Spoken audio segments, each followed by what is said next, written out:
भारत देवी देवताओं की जन्मभूमि है, जहाँ रहस्य, श्रद्धा, चमत्कार और आस्था है। यहाँ के हर नदी, हर पहाड़, हर मंदिर का कुछ न कुछ रहस्य जरूर है।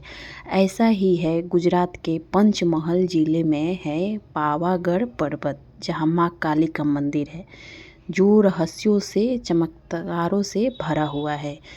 तो पावागढ़ के बारे में हम वीडियो बनाएंगे।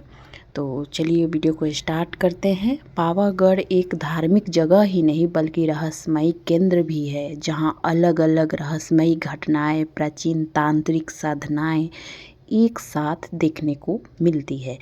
पावागढ़ पर्वत गुजरात का अकेला ऐसा पहाड़ है जो अकेला मैदान के बीच खड़ा है और जो 800 मीटर की ऊंचाई पर है। हिंदू पौराणिक कथाओं के अनुसार पावागढ़ 51 शक्तिपीठों में से एक है, जहां मां सती के शरीर का एक अंग गिरा था। यहाँ मां सती का दाया पैर का अंगूठा गिरा, इसलिए यह स्थान पावागढ़ कहलाया।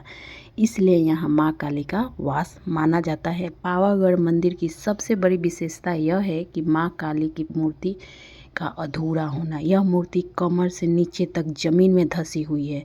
मान्यता है कि अगर मां की मूर्ति बाहर निकाला जाए या बाहर आ गई तो मानो पृथ्वी पर प्रलय आ जाएगा। और पावागढ़ की मां काली का मूर्ति स्वयं प्रकट हुई है, किसी ने निकाला नहीं है, इसीलिए स्वयंभू है। मान्यता है कि इस जगह पर कभी घना जंगल हुआ करता था। साधु संत के ध्यान से यहाँ शक्ति का अनुभव होता था और धीरे धीरे जमीन से मां की आकृति प्रकट हुई। मान्यता है कि मां की शक्ति जमीन के भीतर गहराई तक फैली हुई है। पावागढ़ मंदिर केवल भक्ति का नहीं बल्कि तांत्रिक साधनाएं का भी प्रमुख केंद्र रहा है। विशेष रूप से यहाँ अमावस्या, नवरात्रि, अर्धरात्रि साधना में यहाँ देश विदेश से तांत्रिक आते रहते हैं। पावागढ़ की भूमि पर की गई साधना बहुत जल्दी फल देती है। कुछ लोग कहते हैं कि यहाँ आज भी गुप्त रूप से साधनाएं होती है। नवरात्रि में बहुत भीड़ रहती है। 13 किलोमीटर पैदल यात्रा कर पहाड़ की चोटी तक जाना होता है। यहाँ रहने वाले लोगों का मानना है कि पावागढ़ पर्वत के भीतर गुप्त सुरंगें हैं जो चंपानेर, आसपास के जंगल और पुराने किले को आपस में जोड़ती है।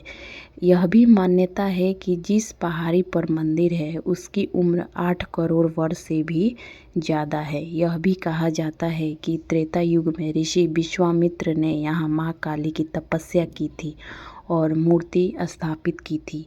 यहाँ ऊपर जाने के लिए 1800 सीढ़ियाँ भी है, उस पे चढ़ाई करनी पड़ती है और अगर कोई सक्षम नहीं है तो यहाँ रोपवे की भी व्यवस्था है।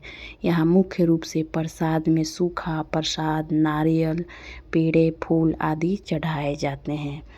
तो ये वीडियो अब यहीं पे ख़त्म करते हैं। आई होप कि आप लोग को ये वीडियो पसंद आया होगा। अगर ये वीडियो आप लोग को पसंद आया होगा तो प्लीज़ लाइक, शेयर, सब्सक्राइब ज़रूर करिएगा और कमेंट में ज़रूर बताइएगा कि मैं किस मंदिर के बारे में वीडियो बनाऊँ। Thank you.